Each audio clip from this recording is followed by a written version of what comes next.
SMP Islam Al-Wafa.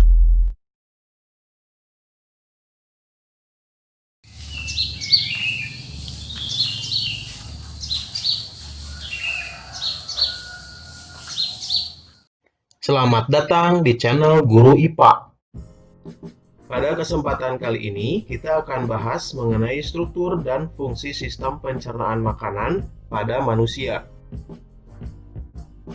Makanan diproses dalam tubuh melalui 4 tahap, yaitu ingesti atau proses memasukkan makanan ke dalam mulut, digesti atau pencernaan, absorpsi atau penyerapan, dan defekasi atau pengeluaran.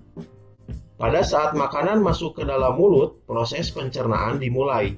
Pencernaan merupakan proses memecah makanan menjadi molekul kecil sehingga dapat diserap oleh tubuh melalui pembuluh darah. Selanjutnya, molekul makanan dari darah masuk ke dalam sel melintasi membran sel. Molekul yang tidak digunakan dan dibutuhkan oleh tubuh akan dikeluarkan dari tubuh melalui sistem ekskresi seperti keringat dan urin. Makanan yang tidak tercerna berupa feses akan dibuang melalui anus. Proses ini disebut defekasi. Pencernaan makanan terbagi atas 2 macam, yaitu pencernaan mekanis dan pencernaan kimiawi. Pencernaan mekanis terjadi ketika makanan dikunyah, dicampur, dan diremas. Pencernaan mekanis salah satu contohnya terjadi di dalam mulut, yaitu pada saat makanan dihancurkan oleh gigi. Pada pencernaan kimiawi, terjadi reaksi kimia yang menguraikan molekul besar makanan menjadi molekul yang lebih kecil. Pencernaan kimiawi pada proses pencernaan biasanya dilakukan dan dibantu oleh enzim-enzim pencernaan, seperti enzim amilase pada mulut. Sistem pencernaan manusia terdiri atas organ utama berupa saluran pencernaan dan organ aksesori atau tambahan. Saluran pencernaan merupakan saluran yang dilalui bahan makanan yang dimulai dari mulut, kerongkongan, lambung, usus halus, usus besar, rektum, dan berakhir di anus. Lidah, gigi, kelenjar air ludah atau kelenjar saliva, hati, kantung empedu, dan pankreas merupakan organ aksesori yang membantu pencernaan mekanis dan kimiawi. Kelenjar pencernaan adalah organ aksesori yang mengeluarkan enzim untuk membantu mencerna makanan. Di dalam mulut terdapat gigi, lidah, dan kelenjar air liur atau saliva. Air liur mengandung mukosa atau lendir, senyawa yang berfungsi sebagai antibakteri, dan enzim amilase atau dikenal dengan enzim petialin. Enzim ini akan memecah molekul amilum menjadi molekul maltosa. Di dalam mulut terjadi pencernaan makanan secara mekanis dan kimiawi. Setelah melalui rongga mulut, makanan yang berbentuk bolus akan masuk ke dalam tekak atau faring. Faring adalah saluran yang memanjang dari bagian belakang rongga mulut sampai ke permukaan kerongkongan atau esofagus. Pada pangkal faring terdapat katup pernapasan yang disebut epiglotis. Epiglotis berfungsi untuk menutup ujung saluran pernapasan atau laring agar makanan tidak masuk ke saluran pernapasan. Setelah melalui faring, bolus menuju ke esofagus atau kerongkongan. Otot kerongkongan berkontraksi sehingga menimbulkan gerakan meremas yang mendorong bolus ke dalam lambung. Gerakan otot kerongkongan ini disebut gerakan peristaltik. Setelah dari esofagus, makanan masuk ke lambung. Di dalam lambung terjadi pencernaan mekanis dan kimiawi. Secara mekanis, otot lambung berkontraksi mengaduk-ngaduk bolus. Secara kimiawi, bolus tercampur dengan getah lambung. Getah lambung mengandung asam klorida atau HCl, enzim pepsin, dan enzim renin. HCl berfungsi untuk menjadikan ruangan dalam lambung bersifat asam dengan pH 1-3, sehingga dapat membunuh kuman yang masuk bersama makanan. Enzim pepsin akan menghidrolisis atau memecah protein menjadi pepton atau campuran dari polipeptida dan asam amino. Enzim renin akan mengendapkan protein kasein yang terdapat dalam susu. Setelah melalui proses pencernaan selama 2-4 jam di dalam lambung, bolus menjadi bahan kekuningan yang disebut kimus atau bubur usus. Kimus akan masuk sedikit demi sedikit ke dalam usus 12 jari.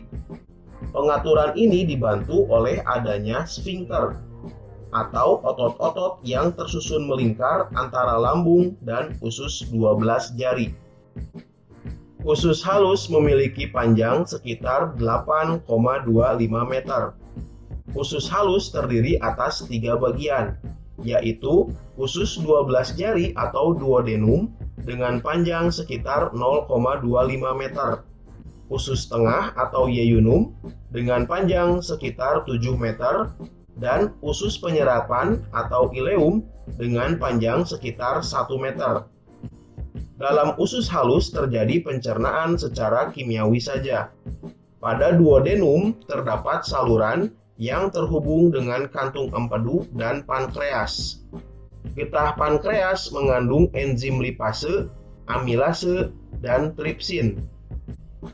Enzim lipase akan mencerna lemak menjadi asam lemak dan gliserol. Amilase akan mencerna amilum menjadi maltosa. Tripsin akan mencerna protein menjadi polipeptida. Getah empedu yang dihasilkan hati akan mengemulsikan lemak, yakni membuat lemak agar larut dalam air. Pencernaan makanan dilanjutkan di yeyunum. Pada bagian ini terjadi pencernaan terakhir sebelum zat-zat makanan diserap. Zat-zat makanan setelah melalui yeyunum menjadi bentuk yang siap diserap. Penyerapan zat-zat makanan terjadi di ileum. Glukosa, vitamin yang larut dalam air, asam amino, dan mineral setelah diserap oleh villi usus halus akan dibawa oleh darah menuju hati dan diedarkan ke seluruh tubuh. Struktur usus manusia memiliki lipatan-lipatan, baik bagian luar maupun bagian dalam, yang berfungsi untuk memperluas bidang penyerapan. Semakin luas bidang permukaan bagian dalam usus, semakin banyak villi yang terdapat akan menyebabkan proses penyerapan yang terjadi juga akan semakin efektif. Usus besar atau kolon memiliki panjang kurang lebih 1 meter dan terdiri atas kolon ascendens atau naik, kolon transversum atau mendatar, dan kolon descendens atau menurun, dan berakhir pada anus. Di antara usus halus dan usus besar terdapat usus buntu atau sekum. Pada ujung sekum terdapat tonjolan kecil yang disebut umbai cacing atau appendix yang berisi massa sel darah putih yang berperan dalam imunitas. Bahan makanan yang sampai pada usus besar dapat dikatakan sebagai zat-zat sisa. Zat-zat sisa berada dalam usus besar selama 1-4 hari. Zat sisa tersebut terdiri atas sejumlah besar air dan bahan makanan yang tidak dapat tercerna, misalnya selulosa. Usus besar berfungsi mengatur kadar air pada sisa makanan. Bila kadar air pada sisa makanan terlalu banyak, maka dinding usus besar akan menyerap kelebihan air tersebut. Sebaliknya, bila sisa makanan kekurangan air, maka dinding usus besar akan mengeluarkan air dan mengirimnya ke sisa makanan. Di dalam usus besar terdapat banyak sekali bakteri Escherichia coli yang membantu membusukkan sisa-sisa makanan tersebut. Bakteri Escherichia coli mampu membentuk vitamin K dan B12. Sisa makanan yang tidak terpakai oleh tubuh beserta gas-gas yang berbau disebut tinja atau feses dan dikeluarkan melalui anus. Terima kasih sudah menonton video ini. Jangan lupa untuk mendukung channel ini dengan menekan tombol subscribe.